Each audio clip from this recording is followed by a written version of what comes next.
This term and this idea of innovation ambassadors does highlight the fact that we are aware of the fact that we're all, in a certain sense, collectively working at projects that are necessary and important. The impact of our work has been to make a piece of software that can take in hearing test information from a baby and accurately say, this is the level and shape of sound that should be coming out of that baby's hearing aid. It started as an idea about the immersion and the feeling of playing within an orchestra, within an ensemble, and what it is that's missing when you're actually listening to a recording. In the beginning, you have to find an interesting problem that you would think that there would be users out there and hence companies that want to commercialize this particular piece of software that we are developing. To be successful in this area, you need a business interest.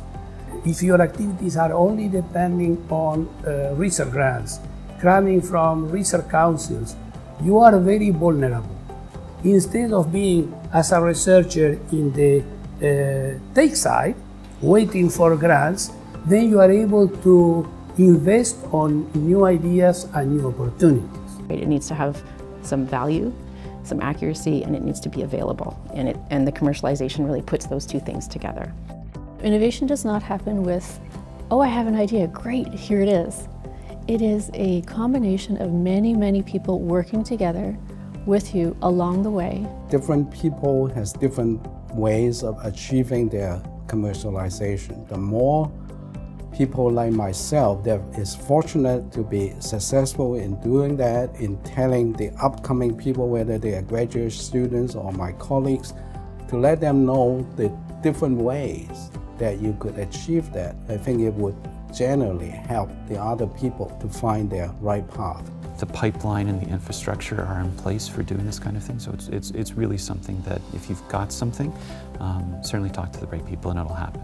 It's fair to say that our software has now made it to the entire hearing aid industry in the world. Western has officially launched its entrepreneurship website, so feel free to check it out for more information about this and many other programs ongoing across campus. You can also reach out at any time to any member of the Western Entrepreneurship Leadership Team, including myself. If I was to speak to a peer that was in this kind of a position where they're not sure how to proceed or they're not sure if they should proceed, I think the fact that they have an idea and they're questioning it means that they should absolutely move forward with it. They need examples. They need to see people that were able to do it. In the future, I would like to see more innovation coming out of Western, more ideas. I know the students have ideas. I've talked to so many students who say, I have an idea about something. Do you think this is possible? And I say, absolutely. Anything's possible.